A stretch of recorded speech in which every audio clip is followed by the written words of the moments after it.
You think medieval people were sexually repressed prudes who did it through a hole in a sheet. Tomorrow you'd wake up to find judges demanding intimate medical examinations in court while certified inspectors verified the fitness of your member for marriage. Medieval sexuality wasn't private. It was a public spectacle where bishops owned vast entertainment empires and newlyweds required witnesses to verify their union. One failed examination could cost you everything. Here's the disturbing truth about medieval sexuality that makes modern dating apps look like a church service. From 1100 to 1500 CE, I've uncovered evidence of social practices so bizarre, so publicly invasive, that they'd make today's worst reality TV look like a nature documentary. What you're about to hear isn't taught in any classroom. It's the raw, unfiltered truth about how our ancestors turned intimate matters into public spectacles that would horrify modern audiences. We're going to journey through 7 levels of medieval social insanity. First, the nightmare of fitness trials where your personal capabilities became courtroom evidence. Then the ceremonial verification, where consummating marriage required an audience of nobles. We'll expose how bishops ran entertainment empires while preaching moral purity. You'll discover why medieval doctors literally prescribed intimate satisfaction. We'll reveal the deadly health methods that risked more than the conditions they treated. You'll learn about attraction potions that required disturbing ingredients and dangerous preparation. And finally, the ultimate public humiliation, adultery punishments where couples faced community-wide shaming rituals.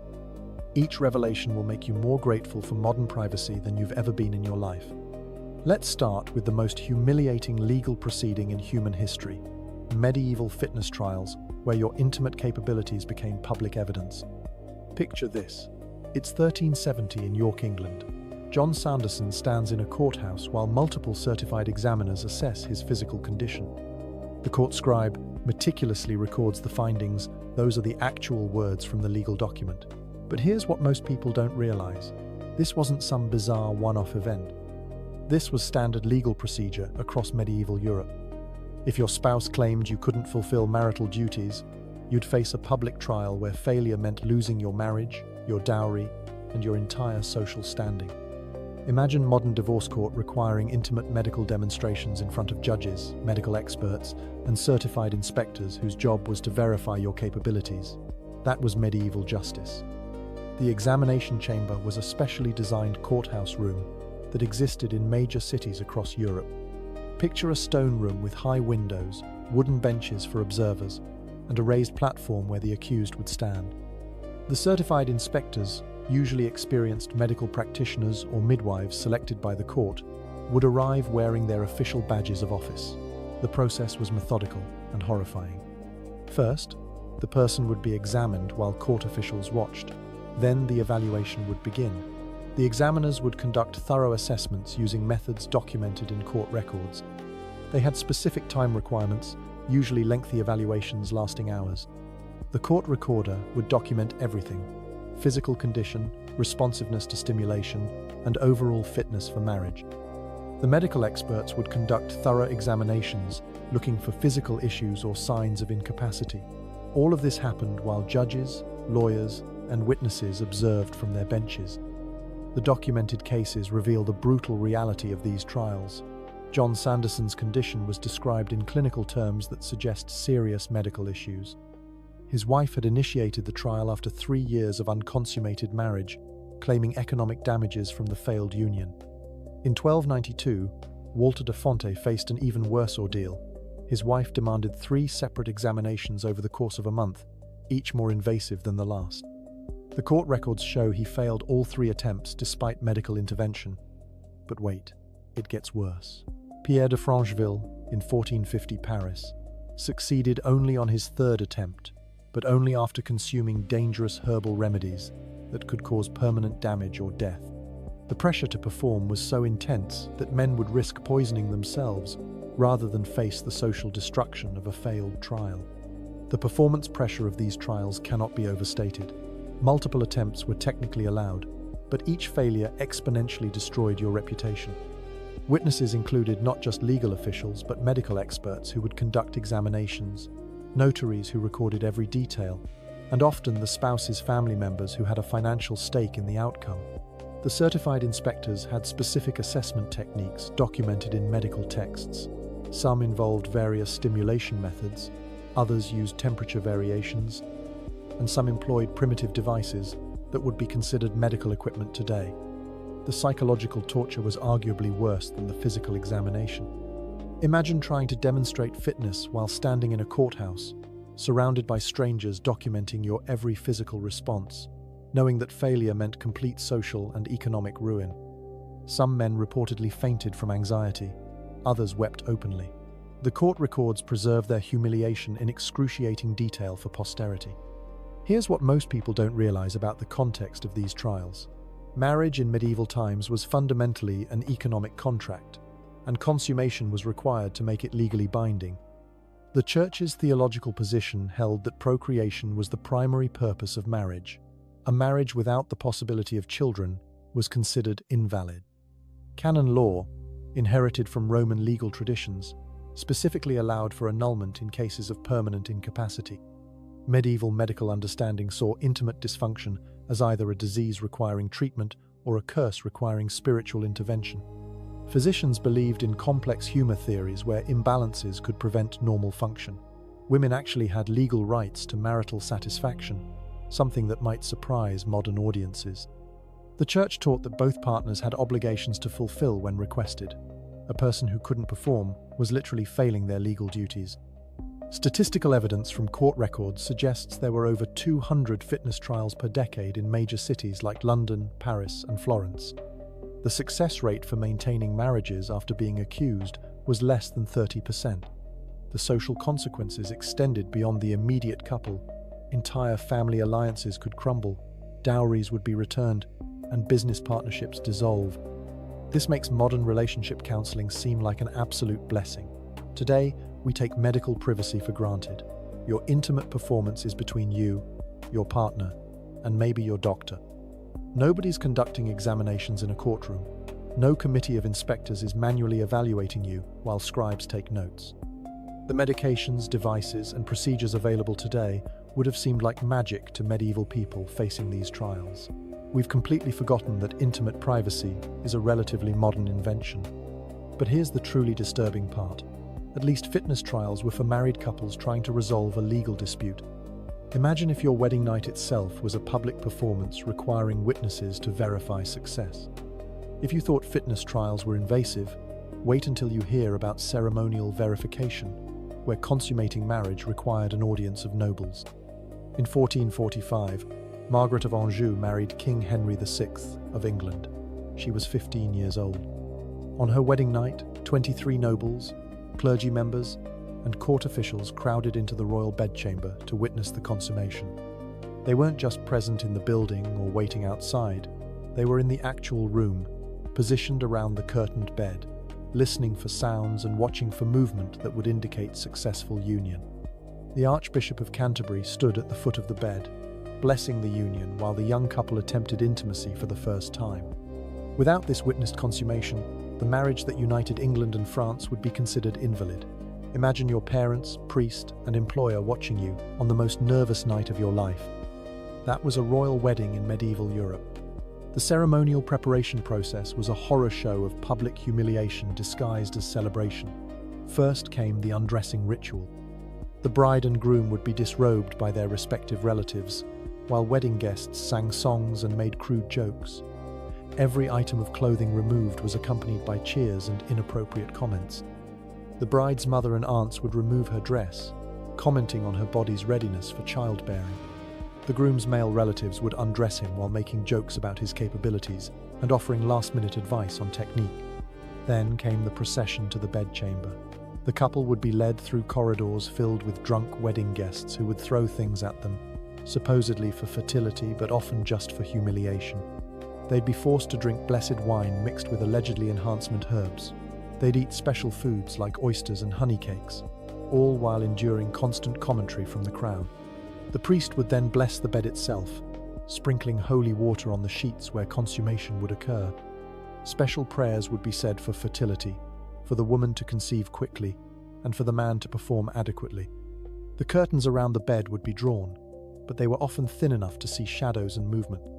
Witnesses would position themselves strategically around the room, some near the bed to hear sounds, others by the door to prevent anyone from leaving before completion. The royal examples are the most well-documented and horrifying. When Catherine of Aragon married Prince Arthur in 1501, 6 high-ranking nobles were required to witness the consummation. The Spanish ambassador insisted on being present to ensure the alliance between England and Spain was properly sealed. When Arthur emerged from the bedchamber the next morning, he famously declared he had been in Spain and demanded ale because marriage is thirsty work.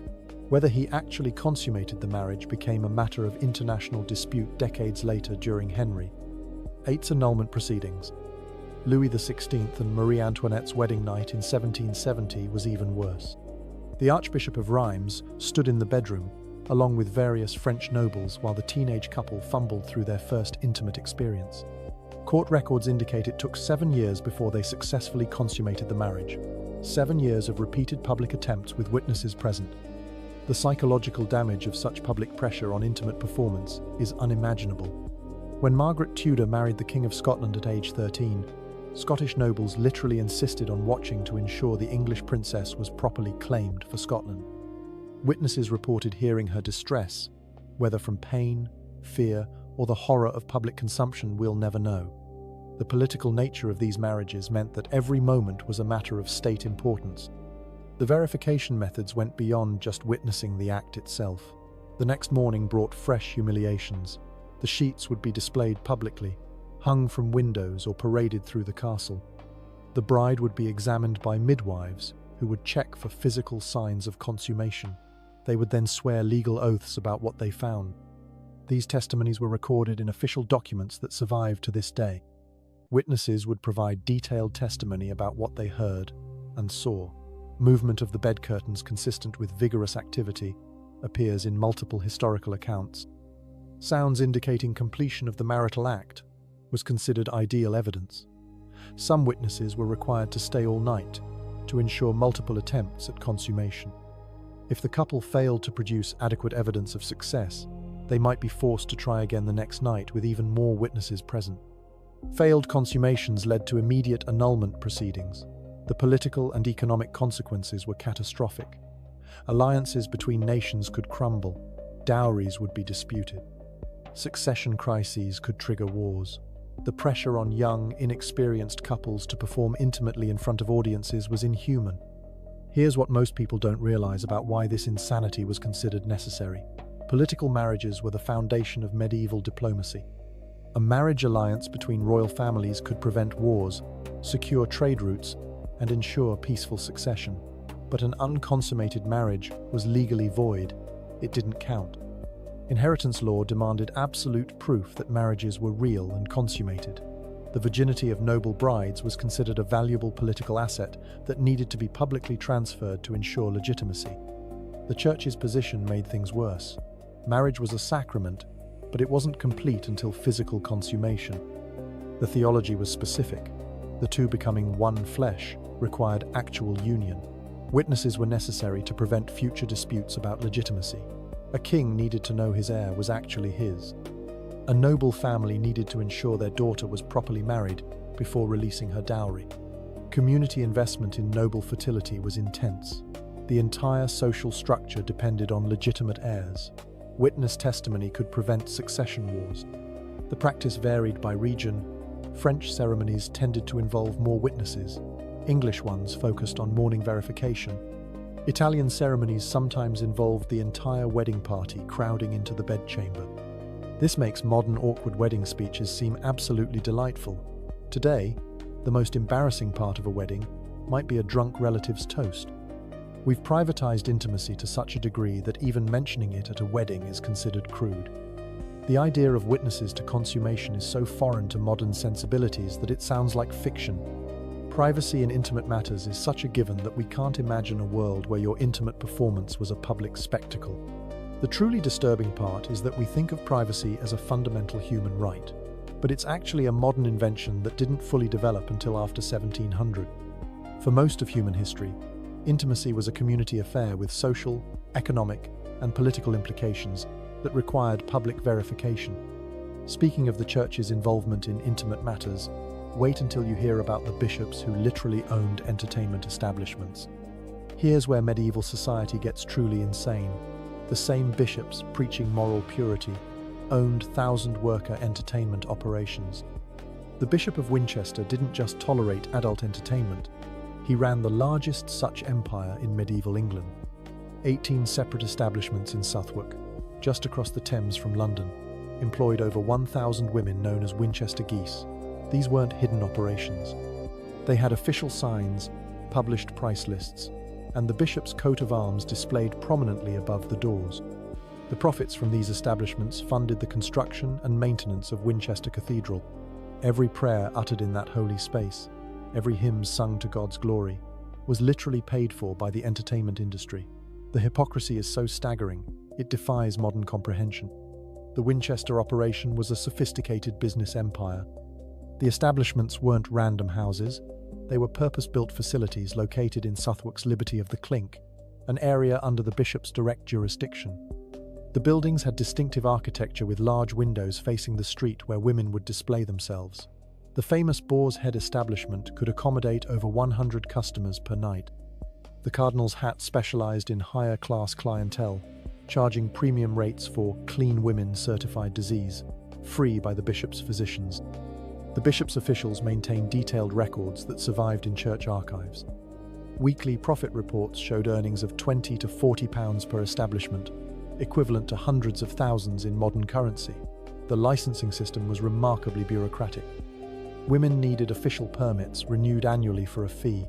They paid weekly sin taxes directly to the church coffers. Special fees were charged for working on holy days, though adult entertainment was technically banned during Lent, a ban widely ignored with payment of additional fines. The recruitment system was especially disturbing. The annual goose fair was ostensibly a hiring fair for domestic servants, but everyone knew its real purpose. Young women from the countryside would arrive seeking work, only to find the best-paying positions were in the bishop's establishments. Church officials would assess women for attractiveness and health, directing the most appealing to the premium facilities. The Bishop of Winchester's business model became the template for ecclesiastical entertainment across Europe. Each transaction was taxed, with the church taking typically 30 to 40% of gross revenues. The bishop's physicians would conduct weekly medical inspections, checking for visible signs of disease. Women who passed received official stamps of approval. Those who failed were banned from working until cleared, though they could pay bribes to continue operating. Protection services were another revenue stream. The bishop's guards would patrol the entertainment districts, preventing violence against the women, for a fee. They also ensured customers paid their bills, acting as medieval collection agents. Women could purchase retirement funds, essentially insurance policies that would provide for them when they could no longer work. Of course, few lived long enough to collect. The Winchester operation wasn't unique, it was just the best documented. In Avignon, the papal entertainment complex operated directly under Vatican control during the Avignon papacy. The Pope's treasurers collected taxes that funded papal armies. The building still stands today, its papal coat of arms carved in stone above the entrance. Church records show it employed over 200 women at its peak, with special rooms reserved for visiting church dignitaries. German bishop establishments formed virtual chains across the Holy Roman Empire. The Archbishop of Mainz controlled similar operations in 6 different cities. The Bishop of Strasbourg owned 4 establishments within sight of his cathedral. These weren't secret operations, they advertised openly, competed for customers, and paid their taxes directly to church treasuries. Spanish cathedral operations were often built into the cathedral complex itself. In Seville, the cathedral's entertainment facility occupied a building connected to the church by underground tunnels. Priests could visit without being seen in public. The women were required to attend special masses, sitting in designated areas while being preached to about the activities they'd engage in later that evening. Multiple church councils attempted reform, but the economic reality made change impossible. The Council of Constance in 1414 tried to ban clerical ownership of entertainment establishments. The attending bishops arrived with an entourage of 700 women from the industry. The reform motion failed. The Council of Basel in 1431 issued stern condemnations of clerical involvement in adult entertainment. The condemning documents were written in rooms above the city's largest such establishment. owned by the local bishop. The theological justification for this blatant hypocrisy reveals the twisted logic of medieval Christianity. Church fathers cited Augustine's doctrine of such activities as a necessary evil, like sewers, unpleasant but required for a functioning city. Thomas Aquinas argued that these services prevented worse behaviors like assault, adultery, and other offenses. By controlling and regulating such activities, bishops claimed they were actually protecting public morality. The economic reality was simpler. The church needed money. Cathedrals were expensive. Bishops lived like princes. Wars required funding. Entertainment taxes were reliable income streams. Some historians estimate that such revenues provided 20 to 30% of church income in major cities. The Bishop of Winchester's entertainment empire alone generated enough annual revenue to build a new church every year. The profit margins were staggering. A typical transaction might cost the customer 4 pence. The woman would keep 1 penny, the establishment would take 1 penny for overhead, and 2 pence would go directly to church coffers. Multiply this by thousands of transactions per week across hundreds of church-owned establishments, and you understand why reform was impossible. The medieval church was literally addicted to entertainment revenue. But here's what most people don't realize. This wasn't seen as particularly scandalous at the time. The separation between religious authority and economic activity that we take for granted didn't exist. Bishops were major landowners, tax collectors, and business operators. Owning entertainment establishments was just another revenue stream, like collecting mill taxes or road tolls. The same bishop who preached against immorality on Sunday would review his establishment profits on Monday without any sense of contradiction. The social control aspect was equally important.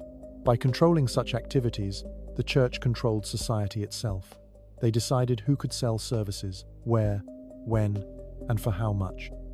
They created categories of honest versus dishonest providers. They enforced dress codes that marked workers as separate from respectable women. The establishments became tools of social engineering, channeling male desires into regulated, taxable channels.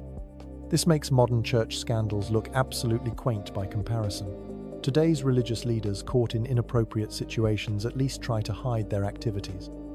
Medieval bishops put their coat of arms on establishment doors.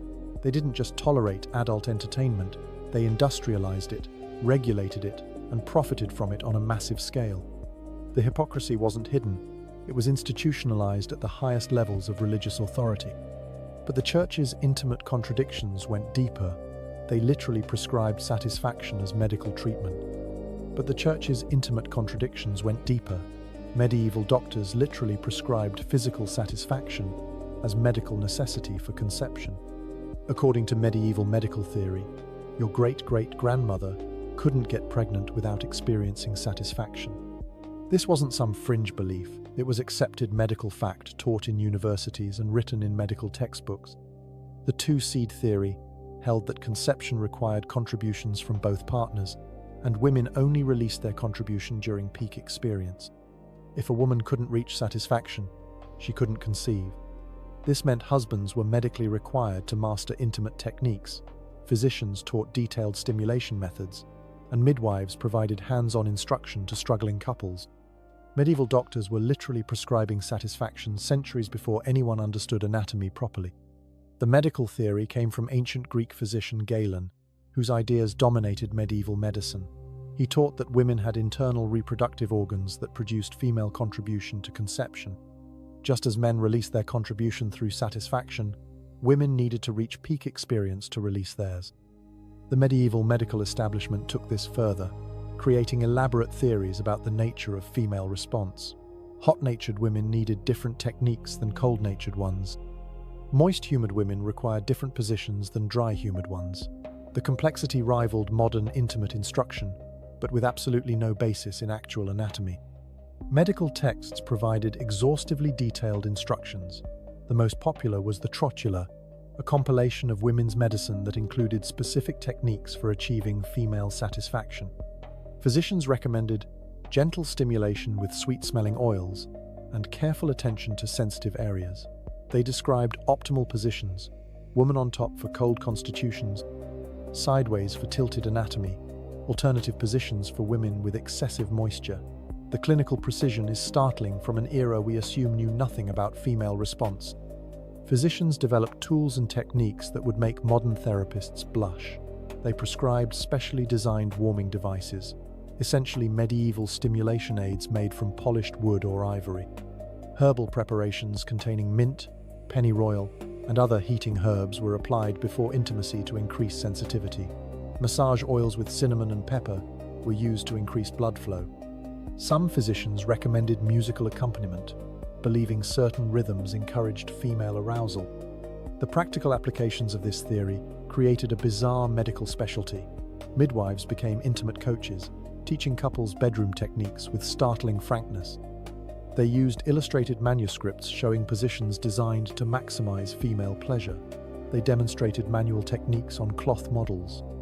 Some even provided supervised practice sessions where they would coach couples through intimacy, offering real-time advice on rhythm, pressure, and positioning. Herbal enhancement aids for women became a major medical market. Recipes included ground pearls mixed with wine, powdered exotic ingredients in honey, and tinctures of mandrake root. Wealthy women paid fortunes for conception aids that were essentially medieval enhancement devices, carved jade items for exercises, pearl-studded accessories for stimulation, and even primitive irrigation devices filled with stimulating herbs. The medical establishment endorsed all of this as necessary for reproductive health. Case studies from medical texts reveal the clinical approach to female intimate dysfunction. One physician described treating a merchant's wife who had failed to conceive after 3 years of marriage. His prescription included daily intimate massage with heated oils, consumption of warming foods like ginger and cinnamon, and instruction for her husband in proper techniques to encourage female delight. After 2 months of treatment, she conceived. The satisfaction was credited with the success. Medical tools for diagnosing and treating female intimate dysfunction were surprisingly sophisticated. Physicians used examination instruments to check internal anatomy, though their understanding was flawed. They developed arousal tests, using feathers and heated probes to check sensitivity. Some even created primitive feedback devices, hollow tubes placed externally to amplify sounds that would indicate arousal. The medicalization of female pleasure was complete. The Church's position on all this created mind-bending contradictions. Pleasure for its own sake was sinful, but pleasure for procreation was mandatory. Confessors had to thread an impossible needle, condemning women who enjoyed intimacy too much while also condemning those who didn't enjoy it enough to conceive. Theological debates raged about whether experiencing pleasure during conception made the resulting child more sinful. Some argued that children conceived through female satisfaction would be more lustful. Others claimed the opposite, that joyless conception created defective offspring. Confessional manuals reveal the impossible position this put women in. They were supposed to confess enjoying intimacy as a sin, but not enjoying it enough to reach satisfaction was also problematic. One manual advised priests to ask women whether they responded appropriately to their husband's efforts, and whether they felt the release necessary for conception. Women who admitted to faking satisfaction to end unwanted intimacy were told they were preventing God's plan for procreation. The contradictions between medical advice and religious doctrine created a shadow economy of intimate knowledge. Midwives would privately teach what priests publicly condemned. Medical texts circulated in convents where nuns provided reproductive health care. Women shared conception secrets that were essentially satisfaction techniques disguised as fertility treatments. The official culture condemned female pleasure, while the medical establishment required it. Here's what most people don't realize about the context of these practices. Medieval medicine wasn't purely theoretical. It was based on thousands of years of accumulated observation, just interpreted through flawed frameworks.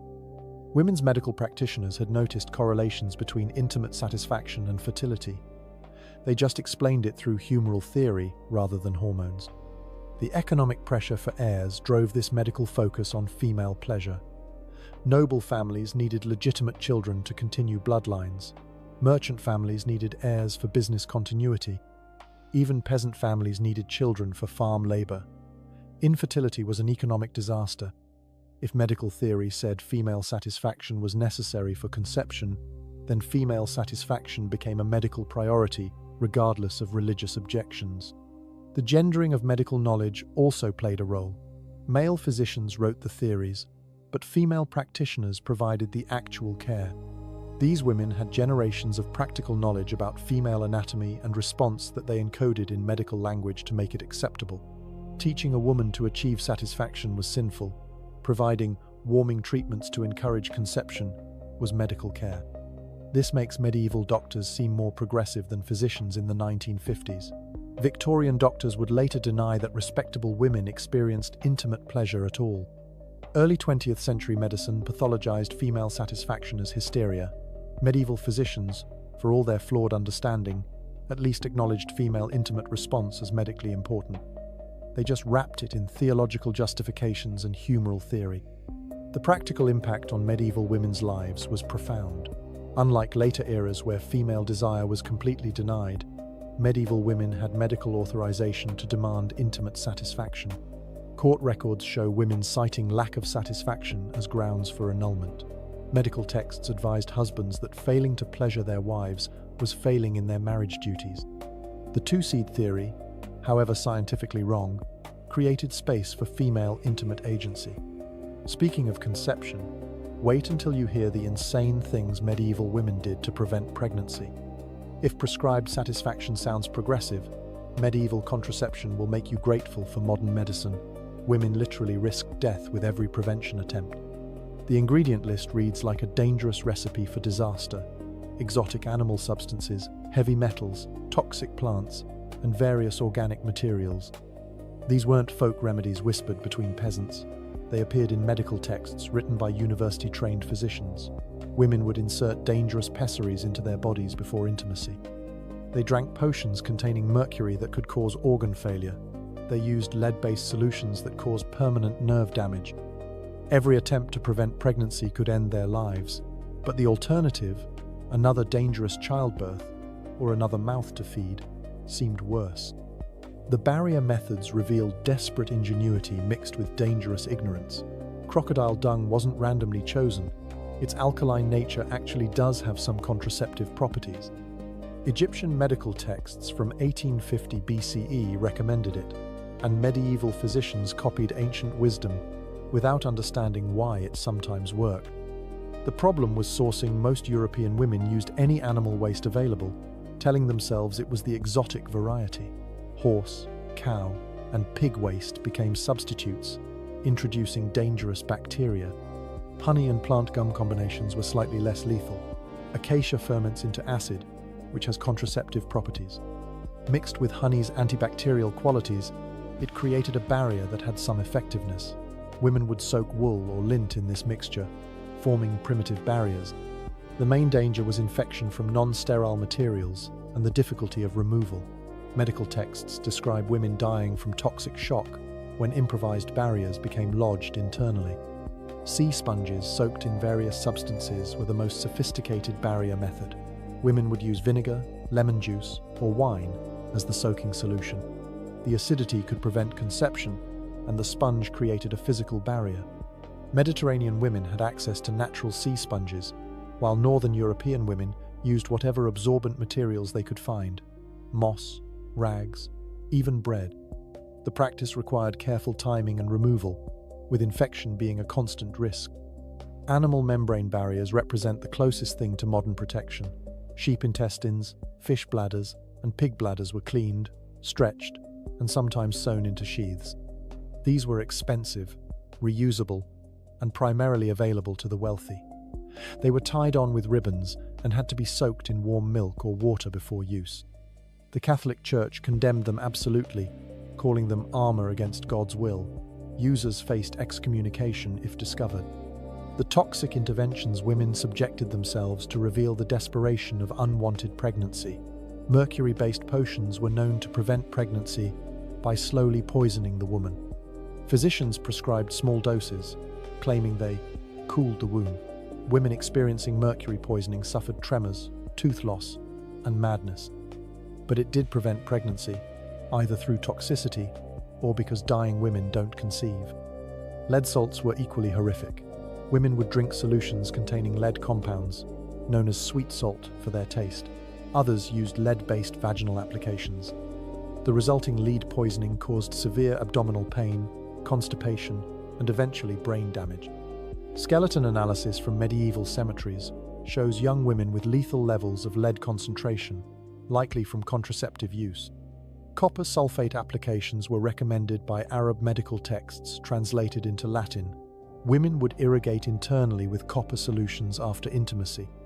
While copper does have contraceptive properties, the concentrations used caused severe chemical burns. Medical texts describe women suffering permanent scarring and infection from these treatments. The herbal cocktails were marginally safer but still potentially lethal.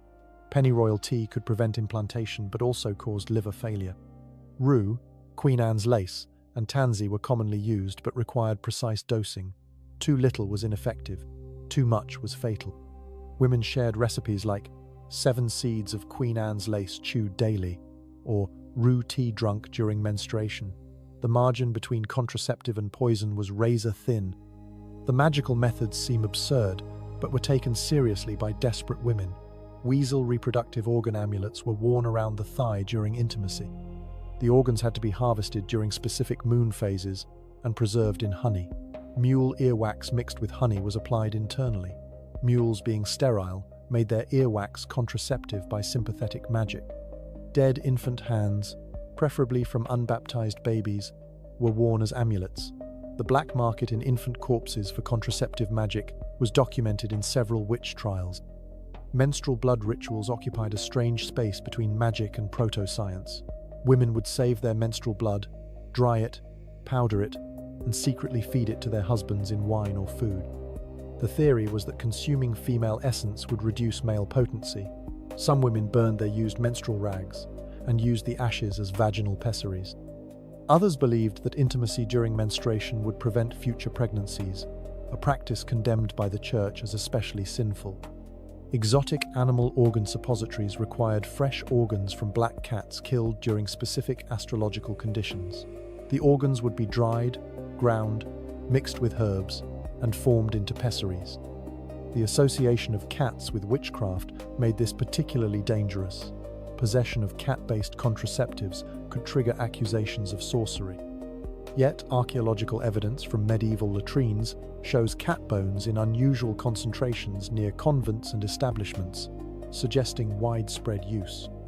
The desperation driving these dangerous choices stemmed from medieval women's impossible situations. Repeated pregnancies destroyed women's bodies. The average woman who survived to menopause had experienced 8 to 12 pregnancies. Childbirth was the leading cause of death for young women. Poor families couldn't feed additional children, yet the Church condemned all contraception as interference with divine will, and husbands had legal rights to intimate access. The knowledge networks that preserved and transmitted contraceptive information were entirely female. Midwives passed recipes to apprentices. Wise women sold herbs and instructions. Workers in the entertainment industry shared professional knowledge. Convents, ironically, became centers of contraceptive expertise. Nuns who provided medical care needed to know what desperate women might have tried. This underground economy of reproductive knowledge operated despite severe legal and religious prohibition. Male refusal to practice withdrawal created much of the contraceptive burden. While withdrawal was also condemned by the Church, it at least didn't risk poisoning. But men who refused this simple method forced women into increasingly dangerous alternatives. Court records show women begging husbands to spill seed outside and being beaten for the suggestion. The gender dynamics of contraceptive responsibility haven't changed as much as we might hope. Midwife networks operated sophisticated supply chains for contraceptive materials. They imported exotic substances from distant lands, collected specific herbs during optimal seasons, and maintained recipes that balanced effectiveness with survivability. The prosecution of midwives as witches often centered on their contraceptive knowledge. Knowing how to prevent life was seen as adjacent to knowing how to end it. This makes modern birth control look like candy in comparison. Modern contraception is safe, effective, and legal. We've forgotten that for most of history, preventing pregnancy meant risking death. Every act of family planning was potentially fatal. Women played Russian roulette with their lives every time they tried to control their fertility. The fact that women survived these methods long enough to pass on the knowledge is a testament to human desperation and resilience. But preventing pregnancy was nothing compared to the corpse ingredients in medieval love potions. Forget flowers and chocolate. Medieval romance required corpse parts, bodily fluids, and the bone marrow of dead children. In 1320, Beatrice de Planisoles stood trial in France for feeding her menstrual blood to her lover mixed in wine. She wasn't some isolated madwoman. She was following established recipes from grimoires that circulated among desperate women. The shopping list for medieval love potions reads like evidence from a serial killer's basement. Ground bones from unbaptized infants, organs from recently executed criminals, bodily fluids harvested during intimacy, brain tissue from doves, and powdered human heart. These weren't metaphorical ingredients or poetic exaggerations. Women literally robbed graves, bribed executioners for corpse parts, and collected their own bodily secretions in pursuit of love. Medieval dating involved actual grave robbing. The human ingredients required careful sourcing and preparation. Children's bone marrow was considered most potent, especially from children who died before baptism. Women would bribe gravediggers or sneak into cemeteries themselves to harvest fresh bones. The marrow had to be extracted within 3 days of burial using heated needles. It would then be dried, ground, and mixed with honey and wine. The resulting potion would be slipped into a target's drink over several weeks. Menstrual blood collection required planning and privacy. Women saved their monthly flow in special vessels, often ceramic pots marked with symbols. The blood would be dried into cakes or mixed fresh into food and wine. Some recipes required blood from specific days of the cycle. Others demanded the blood be collected during certain moon phases. The most elaborate rituals involved mixing menstrual blood with other bodily fluids collected after intimacy, creating a potion from the mingled essences of both partners. Hair harvesting happened during or immediately after intimate encounters. Women would secretly collect their lovers' hair, saving them in lockets or sewn into clothing. The hair would later be burned with specific incenses, ground into powder, or woven into amulets. Some recipes required hair from both partners, braided together and worn against the skin. Others demanded the hair be collected without the man's knowledge, adding another layer of deception to intimate moments. Corpse organ preparation was a specialized skill. The organs had to come from someone who died violently. Executed criminals were preferred, suicide victims second best. The organs would be dried slowly over low heat, then ground with specific herbs like vervain and mandrake. The powder would be mixed into food over time, supposedly creating irresistible attraction. Executioners developed side businesses, selling organs to desperate women. The preparation rituals surrounding these ingredients were as elaborate as the components were disturbing. Midnight cemetery expeditions required specific timing: new moon for binding spells, full moon for attraction magic. Women would recite incantations while harvesting materials, often elaborate Latin phrases they didn't understand. The mixing had to happen at crossroads or in churchyards. Some recipes required the woman to be unclothed, others demanded she wear her target's clothing. Full moon timing was considered essential for most love magic. Grimoires provided detailed astronomical charts showing optimal collection and preparation times. Ingredients gathered under the wrong moon phase were considered useless or even dangerous. Women would plan their activities months in advance, waiting for the perfect celestial alignment to create their potions. The incantations were a mixture of church Latin, folk charms, and pure nonsense. A typical example from a 14th century grimoire: per viscera mortui, per sanguinem menstruum, liga cor amantis me. Women who couldn't read would memorize these phrases phonetically, often garbling them beyond recognition. The power was in the ritual, not the accuracy. Dosage calculations reveal surprising sophistication. Grimoires provided detailed instructions on how much potion to administer, based on the target's size, temperament, and resistance level. Too little would be ineffective. Too much could cause madness or death. Women kept careful records of doses and effects, adjusting their recipes based on results. Some became known as love magic specialists, selling their services to other desperate women. The legal consequences for practicing love magic were severe but inconsistently enforced. The church considered it a form of witchcraft, punishable by excommunication or death. Secular authorities treated it as poisoning if the target became ill, but enforcement depended entirely on social status and outcomes. Noble women caught using love potions might face penance. Poor women faced execution. Specific prosecutions reveal the widespread nature of the practice. In Montaillou, multiple women were tried for love magic between 1308 and 1325. Their testimonies provide detailed accounts of recipes and rituals. In Venice, a network of women selling love potions was exposed in 1480, revealing a sophisticated operation with standardized ingredients and prices. London court records show dozens of love magic cases annually throughout the medieval period. The punishments varied wildly based on circumstances. Women whose potions worked might face lighter sentences than those whose targets became ill or died. Noble women could often commute death sentences to exile or convent imprisonment. Poor women had no such options.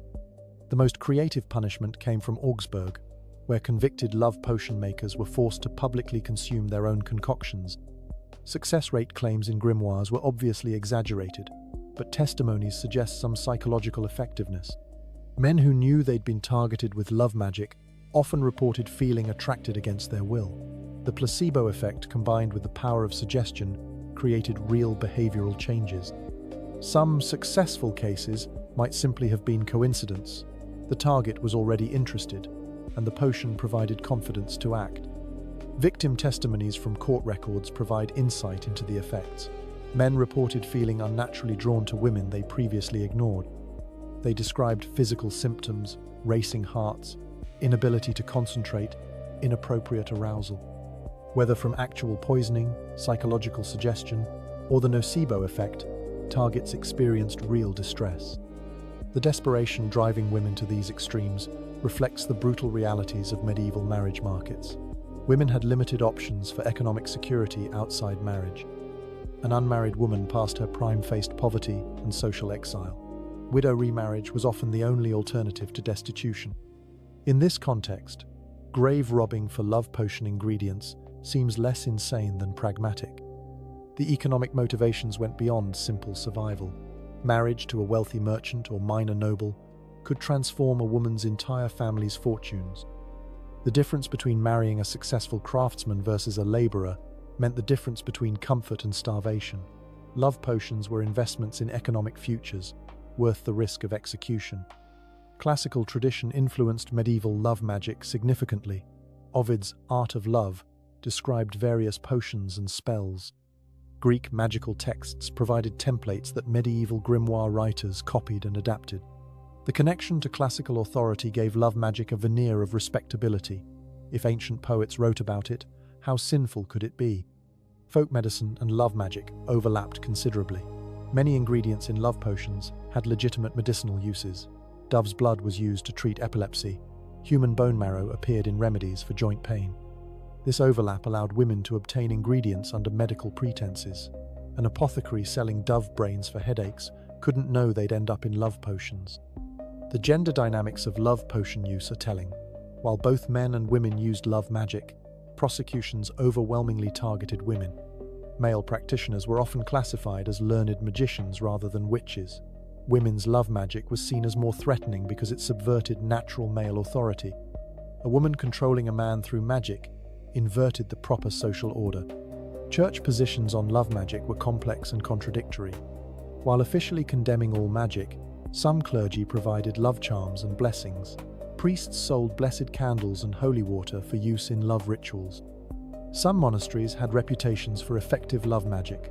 The Church's condemnation focused more on the diabolical aspects than the practice itself. This makes dating apps look absolutely miraculous by comparison. Modern romance might be complicated, but at least it doesn't require exhuming corpses. We've replaced magic potions with profile pictures and pickup lines. The worst that happens with online dating is ghosting, not actual poisoning. The extreme measures medieval women took for love reveal both the desperation of their circumstances and the universal human need for connection. But the most public humiliation was reserved for adulterers. Think public shaming on social media is bad?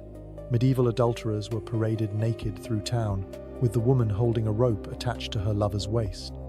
In southern France, they called it la course, the run. When adulterers were caught, the community didn't just gossip or shun them. They organized a ritualized public humiliation that makes modern cancel culture look like a polite disagreement. The guilty couple would be stripped naked in the town square. A rope or leather cord would be tied around the man's waist, with the woman forced to hold the other end like a leash. Then they'd run through a prescribed route through town, while citizens lined the streets with whips, rotten vegetables, and chamber pots full of waste. Medieval cancel culture involved actual whips and very literal control over your partner. The ritual process began at dawn with church bells summoning the town. This wasn't mob justice. It was organized community punishment with established procedures. Town criers would announce the adultery, naming both parties and often providing details about how they were discovered. The guilty pair would be brought to the main square where officials would supervise their public undressing. The crowd would already be gathering with their instruments of punishment. The route planning followed traditional paths through the most populated areas. Starting at the main square, the couple would be forced to run past the church, through the market, around the well where women gathered, past the taverns where men drank. Each neighborhood had designated punishment stations where the strongest citizens would deliver measured blows. The route typically covered 2 to 3 miles and took hours to complete, as the couple was forced to stop for special humiliations at significant locations. Crowd gathering was a community event. Merchants closed shops, workers abandoned fields. Children were brought to witness the wages of sin. People prepared for days, saving rotten produce, collecting animal waste, preparing special whips. The anticipation built like a modern sporting event. Vendors sold food and drinks to spectators. Musicians sometimes provided drumbeat accompaniment to the run. Church bells rang continuously during the punishment, adding religious weight to civil justice. Different bell patterns indicated the progress of the run.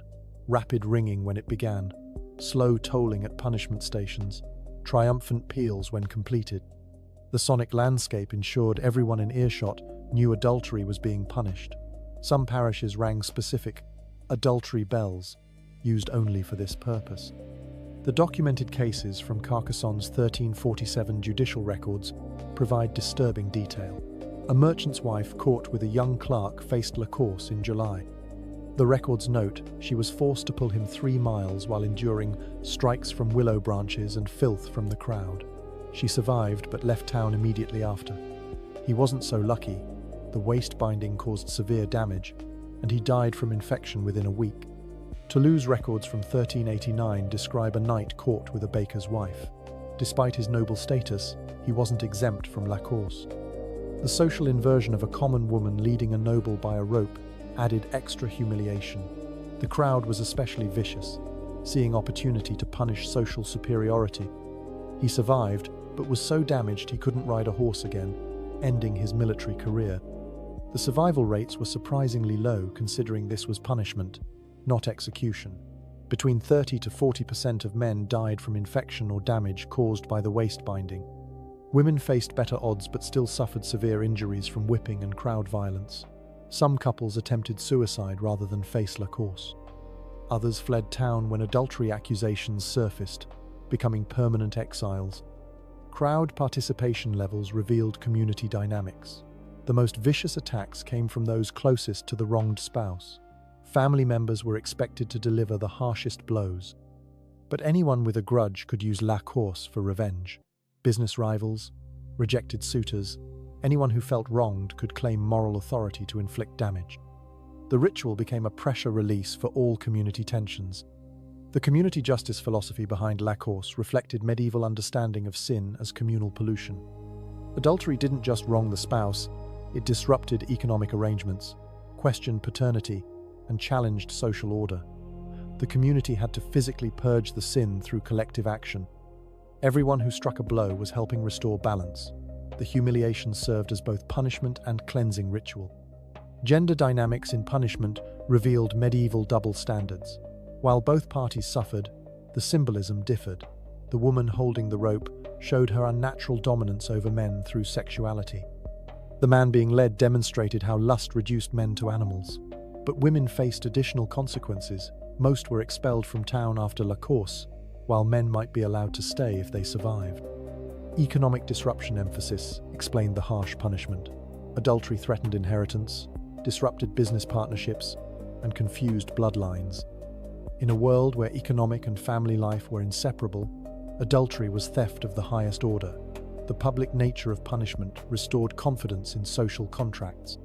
Everyone saw the consequences of breaking marriage vows. Comparison to other regions shows the Mediterranean particularly favored rope-focused punishments.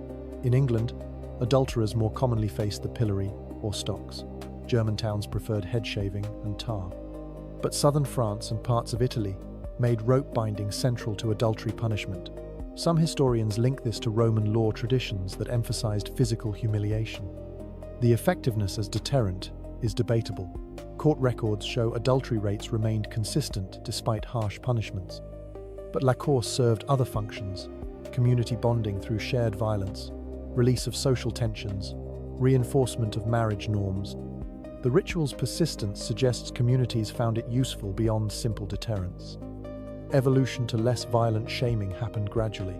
By the 1500s, many towns replaced physical running with symbolic processions. Adulterers might be paraded on donkeys facing backward or forced to wear signs detailing their crimes. The rope binding disappeared first. Too many deaths created legal problems. But public humiliation for adultery continued into the modern era in various forms. Twitter mobs seem positively gentle compared to la course. Online shaming might destroy reputations and careers, but it doesn't involve literal rope torture. We've replaced whips with hashtags, excrement with angry tweets. The impulse to publicly punish transgressions remains, but we've mostly eliminated the physical violence.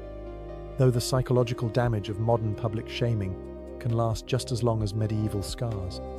After witnessing the nightmare of fitness trials where judges examined men's capabilities in court, the horror of ceremonial verification where nobles watched newlyweds consummate, the hypocrisy of bishops running massive entertainment empires, the medical prescription of intimate satisfaction for conception, the deadly risks women took with dangerous contraception, the grave robbing required for love potions, and the rope leash parades for adulterers, one thing becomes crystal clear. We've just witnessed 7 levels of medieval social insanity that make modern life look like a prudish paradise. We've seen judges examining capabilities in court while certified inspectors attempted to verify fitness for marriage. We've watched noble families crowd into bedchambers to verify royal consummation. We've exposed bishops counting entertainment profits while preaching moral purity from pulpits paid for by those very activities.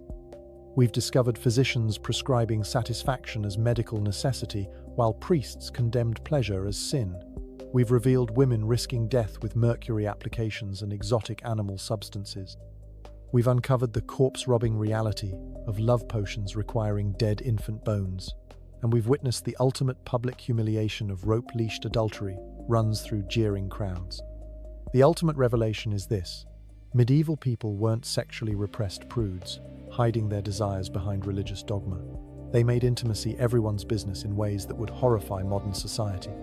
Your intimate performance could be legally examined in court. Your wedding night required witnesses. Your bishop might own the entertainment establishment you frequented. Your doctor would prescribe satisfaction while your priest condemned it. Every aspect of intimacy that we consider intensely private was publicly regulated, witnessed, documented, and judged. Privacy as we understand it simply didn't exist. The idea that what happens in your bedroom is nobody else's business would have seemed insane to medieval people. Intimacy had economic implications. Invalid marriages disrupted inheritances. It had political ramifications.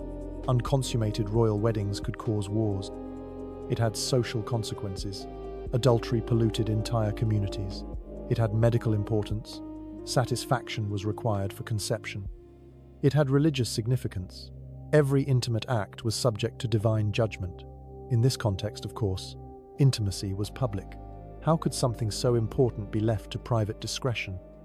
The transformation from public intimacy to private sexuality is one of the most profound changes in human history.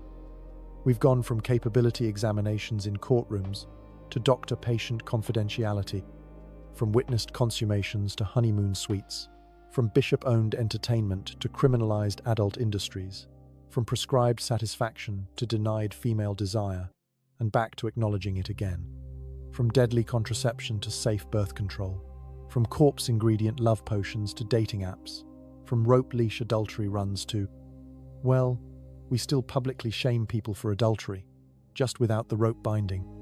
But here's what these medieval practices reveal about unchanging human nature. The desire for intimate satisfaction, the need for romantic connection, the impulse to control fertility, the tendency to publicly punish transgressions, these constants persist across centuries. Only the methods change.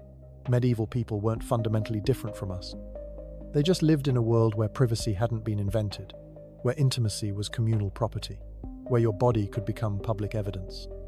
The social control aspect is particularly revealing. By making intimacy public, medieval society could regulate it completely. Modern privacy gives us freedom but also isolation. We've traded communal humiliation for private anxiety. Instead of fitness trials, we have performance anxiety. Instead of witnessed consummation, we have wedding night pressure. Instead of public adultery punishment, we have private relationship destruction. The publicness is gone, but the human experiences remain. What this reveals about surveillance culture is unsettling. Medieval people accepted total intimate surveillance because they had no concept of privacy. We're voluntarily creating new forms of surveillance through social media oversharing, dating apps that track our preferences, and digital footprints of our intimate lives. In some ways, we're returning to a world where intimacy is everyone's business, just digitally rather than physically. Next time you complain about awkward dating, remember the alternative involved grave robbing for love potion ingredients. When modern contraception seems inconvenient, be grateful you don't need exotic animal substances. If you suffer from performance anxiety, at least it's not being documented by court scribes. When your wedding feels stressful, be thankful relatives aren't watching consummation. If your doctor seems intrusive, at least they're not prescribing public capability examinations. The privileges we take for granted would seem miraculous to medieval people. Privacy in intimate matters, safe and legal contraception, medical confidentiality, consensual relationships without economic desperation, the right to intimate autonomy, freedom from public humiliation for private choices. These aren't ancient rights. They're modern inventions that took centuries to develop. We should be grateful for modern medicine that doesn't require corpse parts or deadly potions, for legal systems that don't examine our bodies in public, for churches that don't own entertainment establishments, for doctors who understand anatomy beyond wandering wombs and two-seed theory, for contraception that won't kill us, for love based on mutual attraction rather than economic desperation, for adultery punishments that don't involve rope torture. The medieval world shows us the nightmare of intimacy without privacy, but also the universality of human intimate nature. People have always wanted satisfaction, connection, and control over fertility. They've always dealt with performance anxiety, relationship drama, and social judgment. The medieval solutions were publicly brutal, but the problems were deeply human. So subscribe to see more disturbing historical truth that your teachers definitely didn't mention. Comment your most shocking takeaway. Was it the capability examinations, the bishop entertainment empires, or the rope leashes? Like if you're grateful for modern privacy and the beautiful fact that your intimate life is nobody's business but your own. And remember, however awkward your romantic life might be, at least you're not being led naked through town by your waist while neighbors throw waste. History, it really puts things in perspective.